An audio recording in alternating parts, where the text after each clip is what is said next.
Dr. Vexhai had seen worse planets.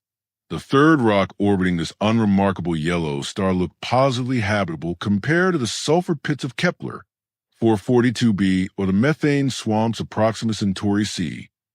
Blue oceans, green land masses, white clouds swirling in predictable atmospheric patterns. Textbook Goldilocks zone material. The kind of world that usually houses simple carbon-based life, forms with delusions of grandeur. Preliminary scans indicate complex civilization, announced technician Zilfak from their workstation, mandibles clicking in what might have been amusement. Standard technological progression, radio waves, nuclear signatures, orbital debris. Nothing we haven't cataloged 1,000 times before. Research Director Mordun barely glanced up from the holographic displays surrounding her elongated frame. Estimated intelligence level? Mid-tier sapience. They call themselves humans, apparently. Still burning fossil fuels, still fighting territorial wars, still haven't figured out faster-than-light travel. Zilfak's secondary arms gestured dismissively. The usual pre-contact nonsense. What the hegemony's finest xenobiological research team hadn't expected to find in their routine planetary assessment was humanity's most comprehensive digital monument to failure, the Global Extinction Archive. Dr. Vexhai discovered it purely by accident while scanning for biological diversity markers, standard procedure for determining a species' environmental stewardship capabilities. His deep-range sensors picked up an unusual data signature, not unusual in its complexity, but in its sheer, staggering size. Director Mordun, he called, confusion evident in his synthesized voice. I'm detecting a massive database. Cross-referenced, meticulously organized, constantly updated. It appears to be comprehensive documentation of every species these humans have eliminated. The research bay fell silent except for the ambient hum of life support systems. Every species they would now. Mordun's crest flattened against her skull, a sure sign she thought she'd misheard. Eliminated, destroyed, rendered extinct. Vexhai's tentacles danced across his interface with increasing agitation. The database contains detailed records of 1,047,291 confirmed species extinctions directly attributable to human activity.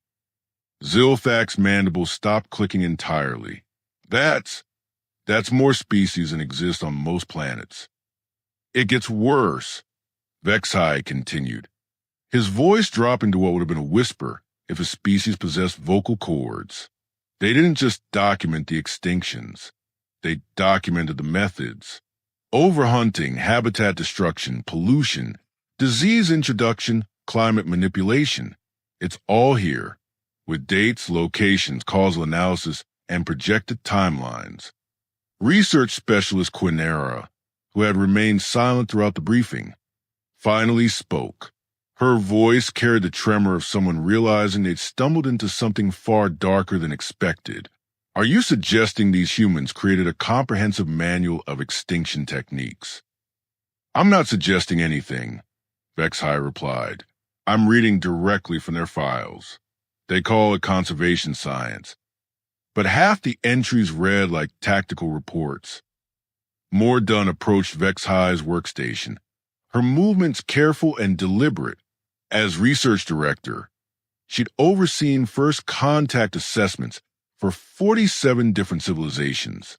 She'd seen species that worship technology, species that had transcended physical form, even species that had achieved perfect ecological harmony. She had never encountered a species that had systematically cataloged its own capacity for annihilation. Show me, she commanded. The holographic display materialized between them, and suddenly the research bay was filled with the ghosts of dead worlds. Entry after entry scrolled past. Passenger pigeon. Extinct 1914 caused commercial hunting and habitat destruction. Tasmanian tiger.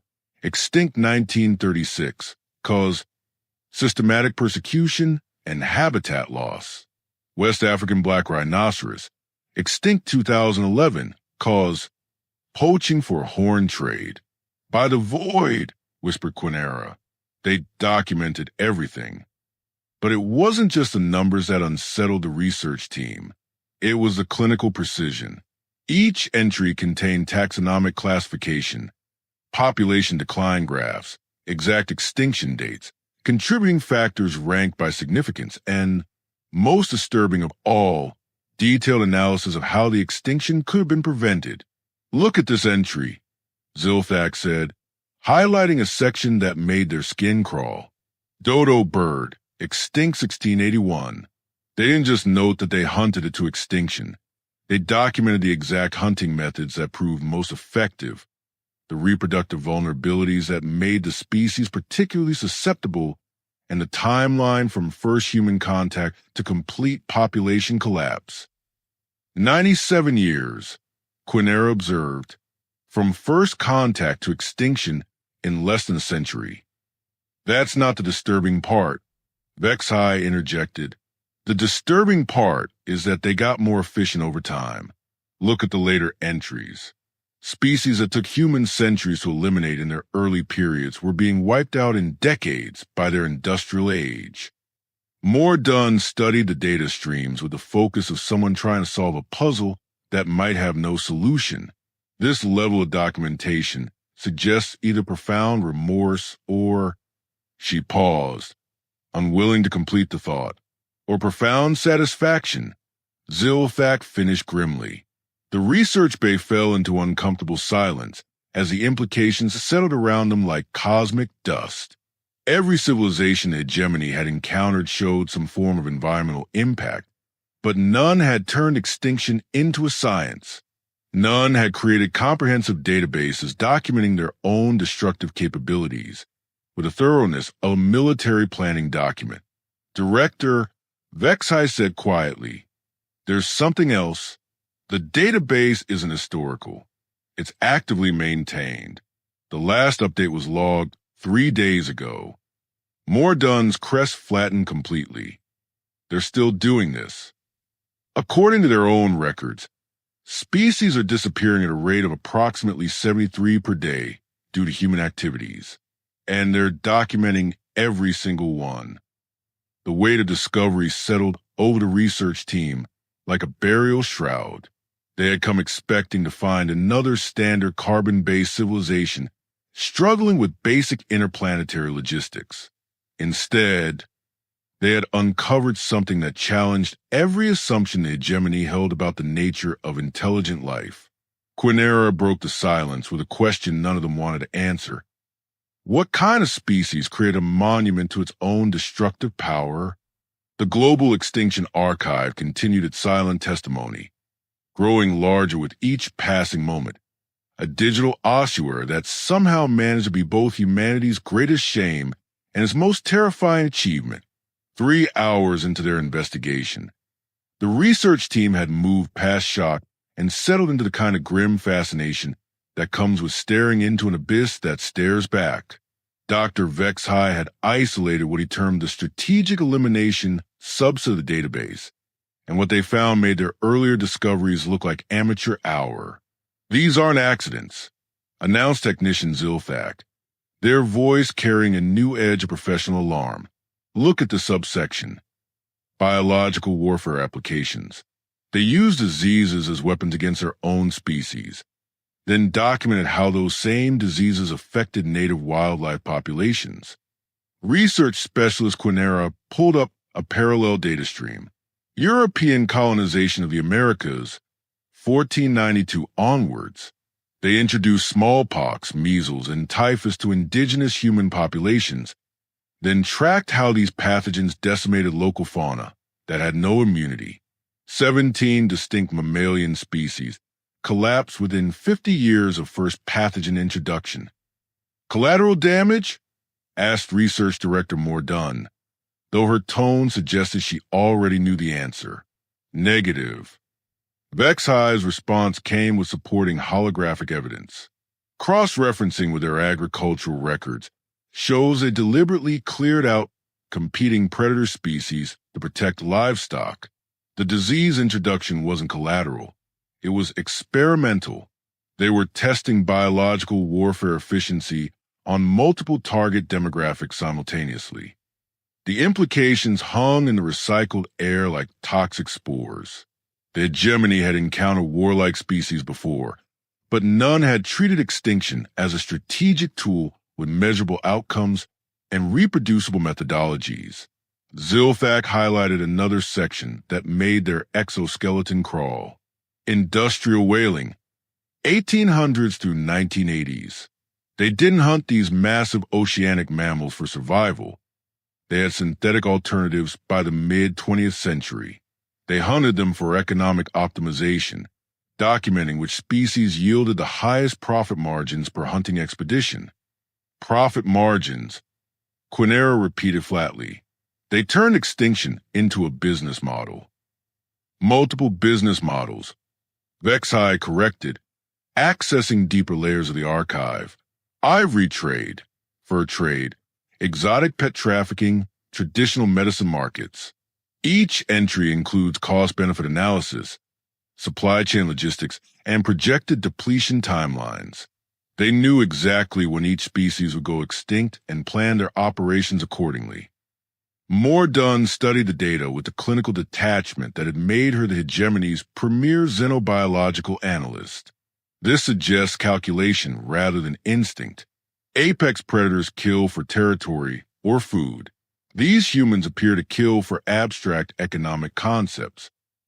It's worse than that, Zilthak said, isolating what appeared to be humanity's crown jewel of deliberate destruction. Habitat modification for resource extraction. They didn't just hunt species to extinction. They eliminated entire ecosystems to access minerals, fossil fuels, and agricultural land. The Amazon rainforest alone, 8.7 million square kilometers, reduced by 37% in less than 5 decades. The holographic display showed deforestation patterns spreading across South America like a digital plague. Each cleared hectare representing countless species erased not through direct hunting, but through environmental obliteration. How many species lost per clear kilometer? Quinera asked, though she seemed to regret the question immediately. Vexhai consulted the archive. Conservative estimates place it at 43 species per square kilometer in high biodiversity zones. But here's what makes it truly disturbing.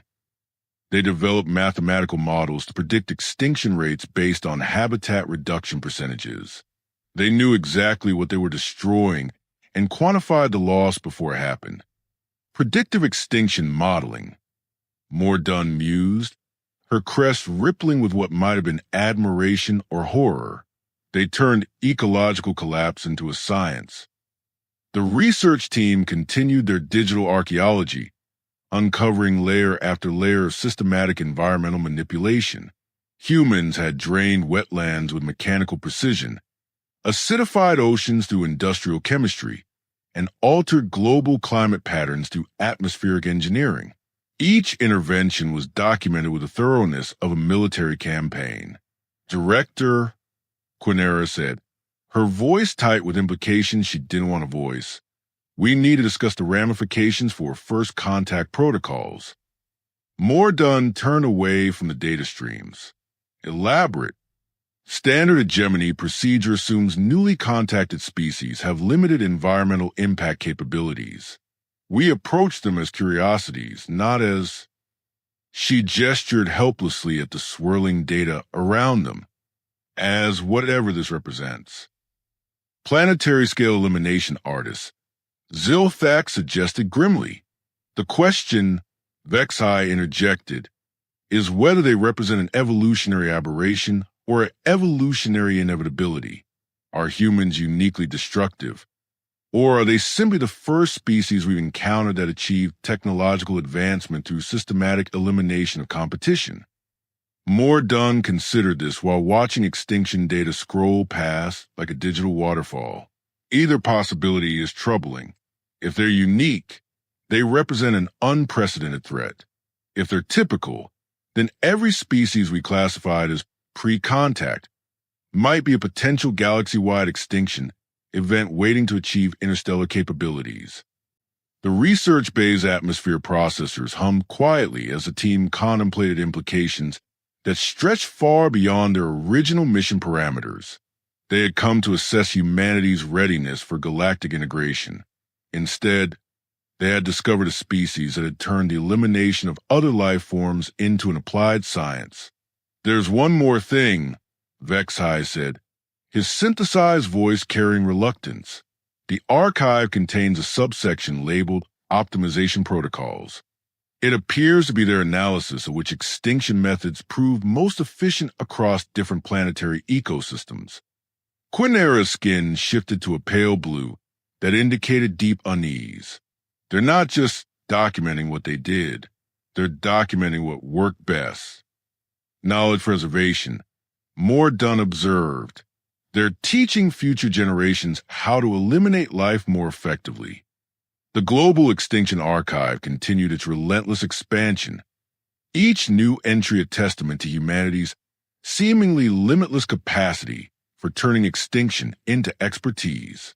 And somewhere in the growing digital monument, the research team began to understand that they weren't studying a primitive civilization's environmental mistakes.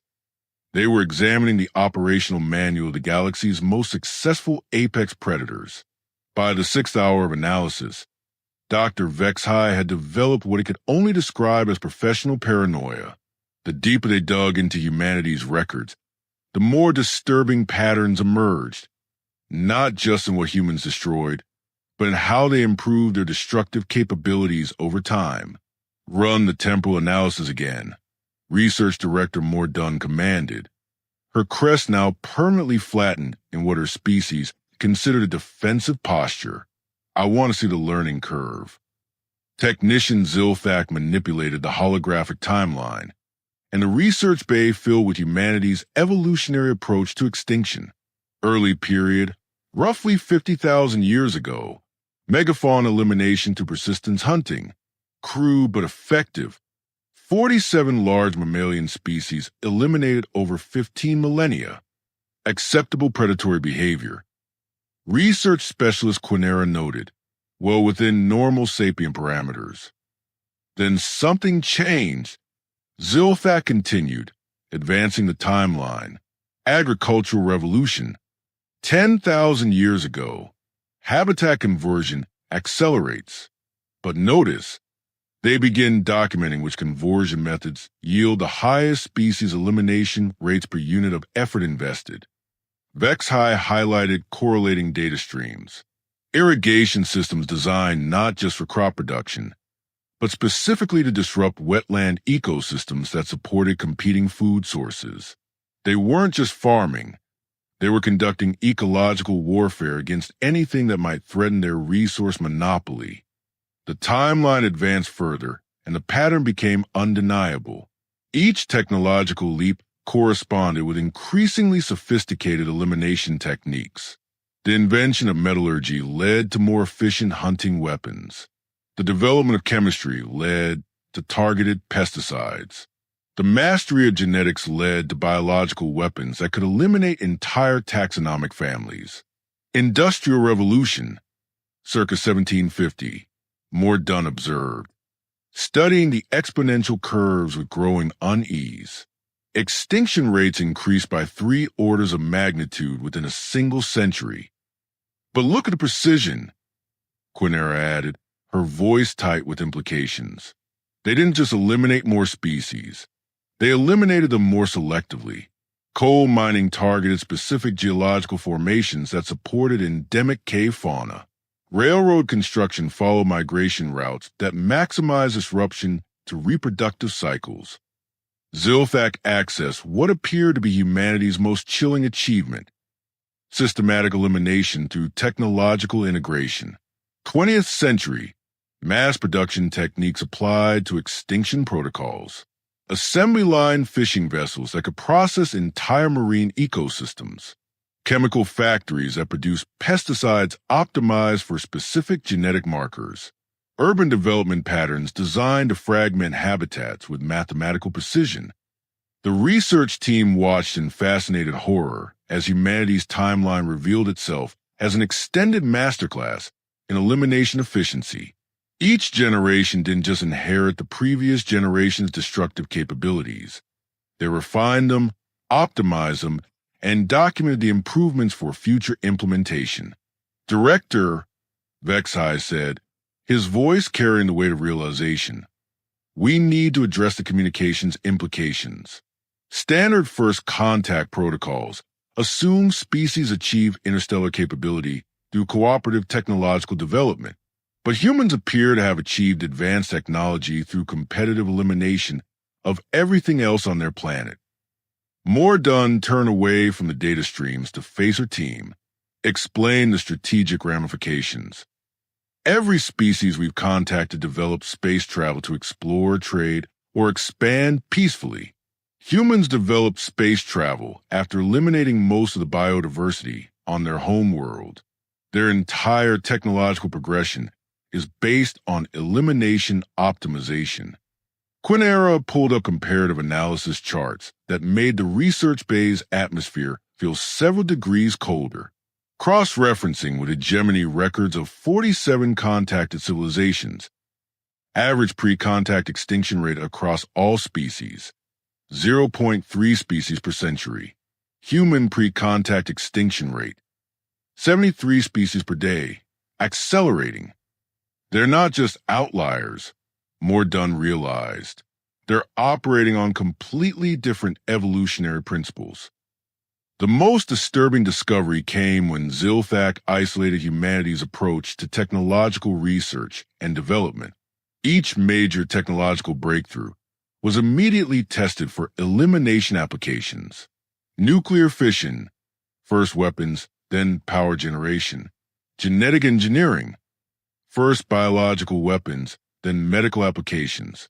Artificial intelligence, first military targeting systems, then civilian assistance. They weaponize every advancement, Vexhai observed. It's not that they're inherently violent. It's that they instinctively optimize every tool for competitive advantage through elimination. The research team stared at the holographic evidence surrounding them, finally understanding that they weren't dealing with a species that had stumbled into destructive capabilities. They were analyzing a species that had deliberately cultivated extinction as their primary evolutionary strategy.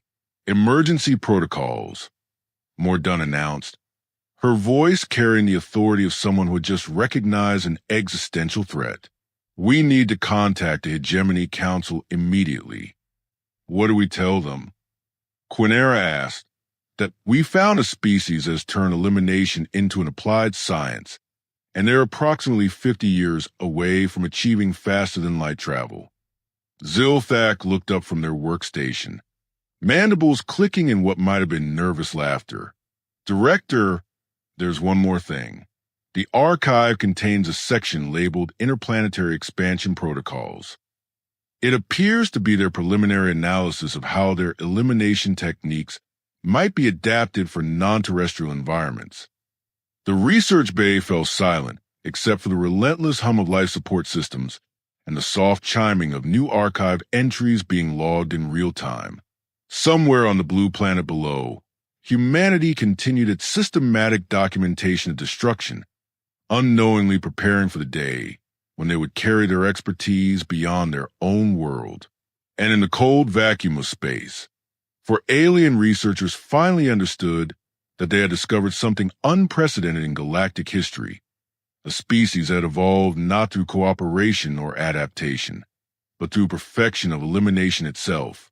Dr. Vexhai discovered the second database entirely by accident, while preparing emergency transmission protocols to alert the Hegemony Council.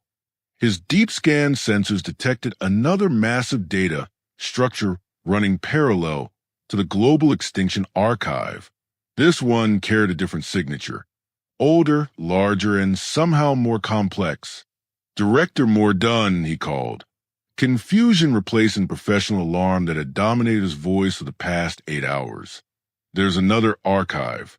Same organizational structure, same update frequency, but... He paused, his tentacles dancing uncertainly across his interface. The data classification is completely different. Research Director Mordaunt approached his workstation with the wariness of someone who had already had their worldview shattered twice in one day. Different how? It's labeled the Global Conservation Archive, and it's 3 times larger than the Extinction Database. Technician Zilthak's mandibles stopped clicking entirely. Conservation of what? Vex-High's holographic display materialized between them, and suddenly the research bay was filled with something none of them had expected: hope. Entry after entry scrolled past, but instead of documenting destruction, these files recorded preservation, restoration, and resurrection. California Condor, Vex-High read, his synthesized voice carrying disbelief. Population reduced to 27 individuals in 1987. Captive breeding program initiated. Current population, 537 individuals across 6 breeding facilities and wild release sites. Research specialist Quinera leaned closer to the display. They brought a species back from the edge of extinction? Not just back from the edge. Zilthak corrected, accessing deeper data layers. They brought dozens back from complete extinction. This entry, Przewalski's horse, extinct in the wild 1966. Reintroduced through genetic conservation programs. Current wild population, 412 individuals. Mordaunt studied the conservation timeline with the same intensity she had applied to the extinction data.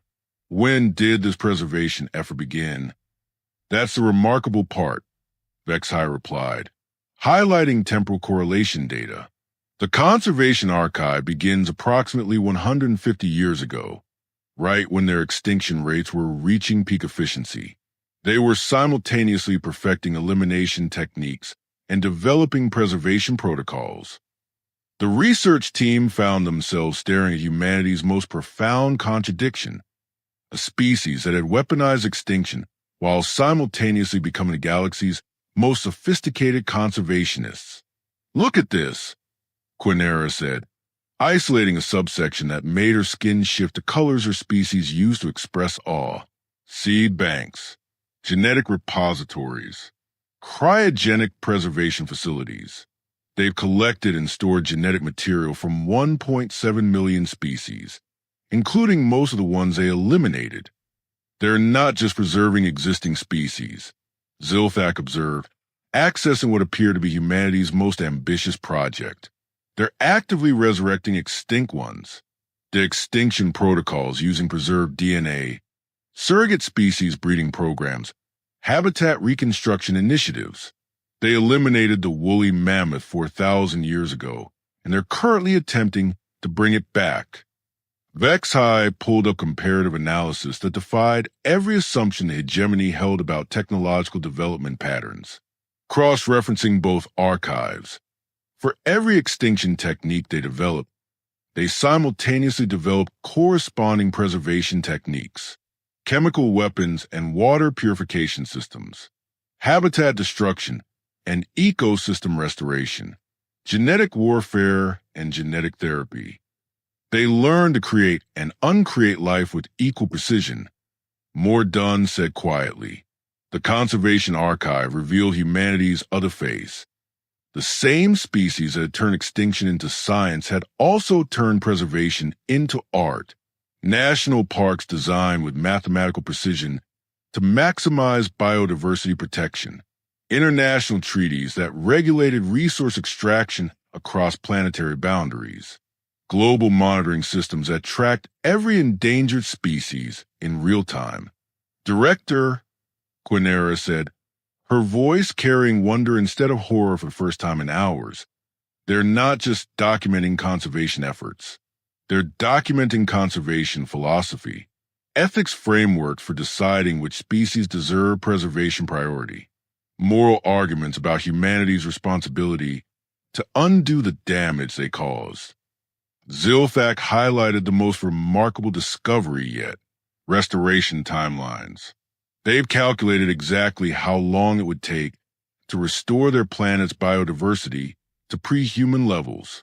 Current estimate, 47,000 years using existing technology, 3,000 years using projected technological capabilities. They're planning to fix everything they broke, Vexhai observed. More than that. More done corrected. Studying the data with growing comprehension, they're the first species we've encountered that became conscious of their own destructive power and chose to weaponize preservation instead. The research bay fell into contemplative silence as the team absorbed this final revelation. Humanity hadn't just mastered extinction, they had transcended it. They had become the galaxy's first species to achieve complete mastery over life and death itself, then chose to use that mastery for creation rather than destruction. What do we tell the Hegemony Council? Quinera asked. Mordun considered the question while watching conservation data stream pass like digital poetry. We tell them we found a species that represents the evolutionary endpoint of consciousness. They've mastered both creation and destruction so completely that they've moved beyond survival competition into deliberate stewardship. And the first contact implications? Zilthak pressed. We tell them, Mordun said, her crest rising in what her species considered an expression of profound respect, that we found the galaxy's first gardeners, a species that learned to tend entire worlds instead of just consuming them. Dr. Vexhai powered down his workstation, but the Global Conservation Archive continued its quiet expansion, growing larger with each passing moment. Somewhere on the blue planet below, humanity continued its dual documentation of destruction and creation, building digital monuments to both their greatest failures and their greatest hopes. And in the cold vacuum of space, for alien researchers finally understood that they had discovered something far more remarkable than a species that had perfected extinction. They had found a species that had perfected extinction, then chose to perfect resurrection instead, and in doing so, had become something unprecedented in galactic history, the universe's first truly mature civilization.